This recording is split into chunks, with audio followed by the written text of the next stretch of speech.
And it was the universe, like that was so clearly, the universe coming through so fully that you got this, you're not alone, we've got you.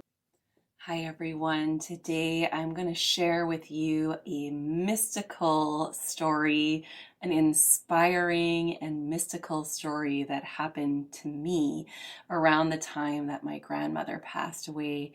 I'm planning to do this series here of these beautiful mystical moments that I've encountered in my life. So my grandmother, she passed away in August of 2019. At the time, I had a housemate who had a 5-year-old daughter. We'll call her Claire, the daughter. And so it was several weeks before my grandmother passed away, and my uncle was visiting from out of town, sadly, to say his goodbyes. He was over at my parents' house one night, and my grandmother had a penchant for all kinds of costume jewelry, baubles, and such. And my grandmother, of course, was clearing out her space. She knew she was going to be leaving soon, leaving this plane of existence. And so there was a whole suitcase full of all this costume jewelry, and I had this new little 5-year-old roommate at home that I was really excited to have. I don't have children of my own, so I was quite pleased to have this little one in my home. And so I was searching through the all of the lots of beads. And my uncle and my dad were standing by. My mom was there too. It was actually a really beautiful scene. And I'm like going through all this jewelry, and nothing. I just figured it would stand out to me when I saw the piece that was meant to be for Claire. And I go through the whole thing, and it was kind of fun. My dad and my uncle were having a couple of drinks where, we don't really drink a lot in my family, so it was extremely novel that they were a little bit tipsy. Um, I'm considering myself lucky that that's a novel and cute thing, because I know for a lot of people it's not, but I digress. Um, and because I actually have a design background, I have a thing for aesthetics, and I just was stymied that I couldn't find one thing that jumped out at me for Claire.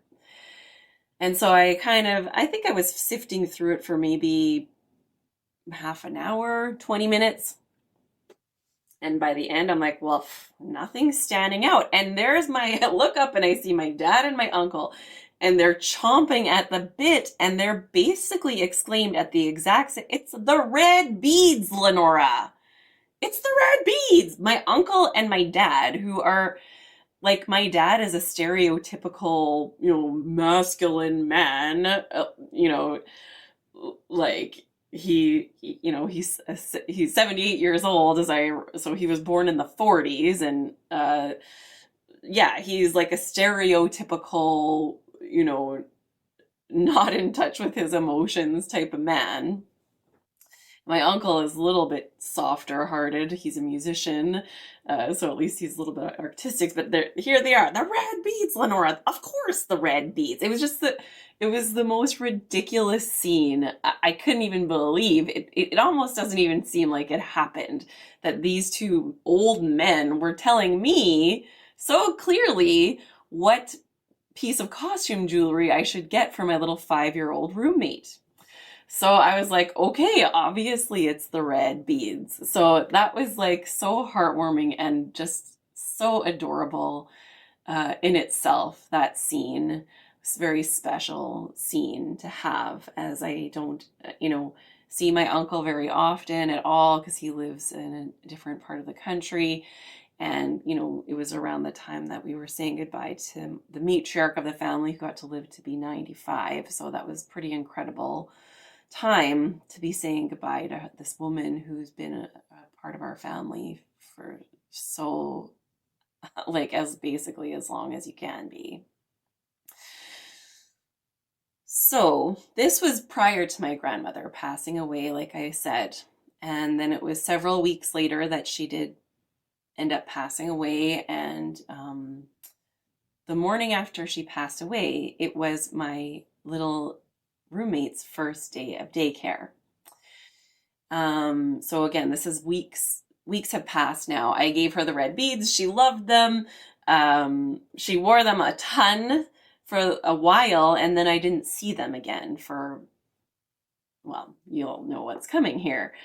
So it was a busy morning around the house. My roommate with her daughter getting ready for her first day at school, and I was, kind of stunned because my grandmother passed away after midnight the night before. I was there when she crossed over. And so my roommate didn't know that.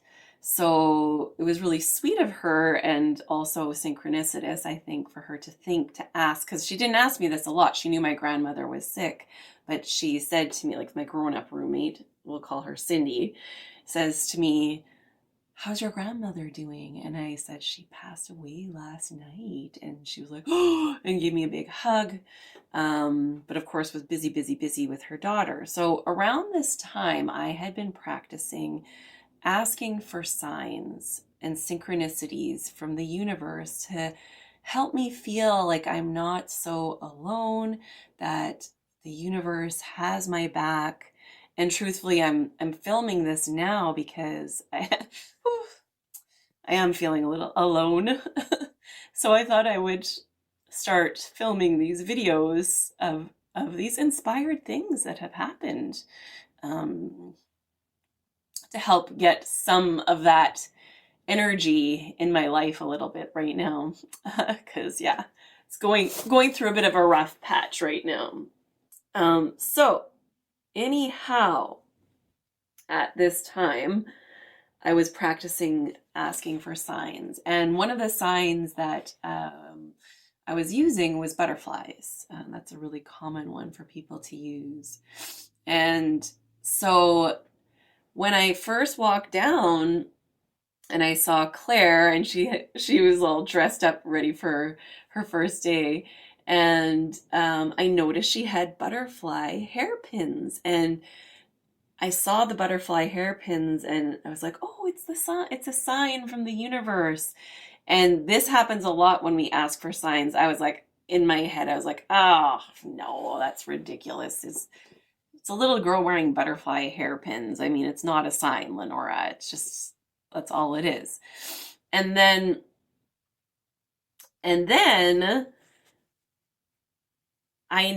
she started to unzip her sweater a little bit, and there were the red beads that I hadn't seen in weeks. So then it was like automatic, like, okay, it was like hairpins. No. And then red beads. I'm like, oh yes, it is a sign. It is a sign. It is the universe coming through.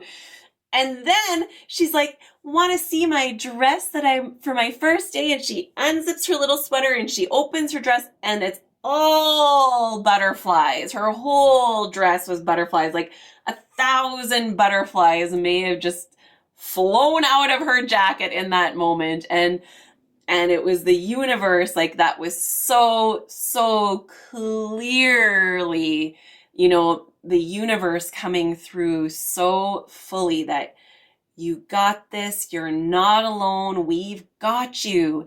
And I have found now that it's when our loved ones cross over that, for me, the veil seems to thin quite a lot. And for whatever reason, spirit can come through more fully. I'm testing this out right now. I'm going to be sharing more with you all because, like I said, I'm having a spell of feeling disconnected. And I figure the best way for me to help feel connected, and hopefully you too, is to share these beautiful mystical stories of synchronicity and connection with self, with a capital S. Now, notice in your own self, have you had these situations where the universe was trying to get through and you poo-pooed them like I did with the initial, with the hair clips, and then it was like chunk chunk. And I've got much, much more to tell you around the synchronicities that happened around the time my grandmother crossed over. So excited to share them with you. And please, if you have a really cool story that you'd love to share, um, put a note in the comments if you think it's something that I could possibly interview you for my channel, to share these stories of inspiration and love with a capital L. So if you got anything from this video, hit the like, hit the subscribe, check out my other videos. I've got inspired oracle card readings for you and other wonderful teachings that I've learned over the years. So thank you, thank you, thank you. Namaste.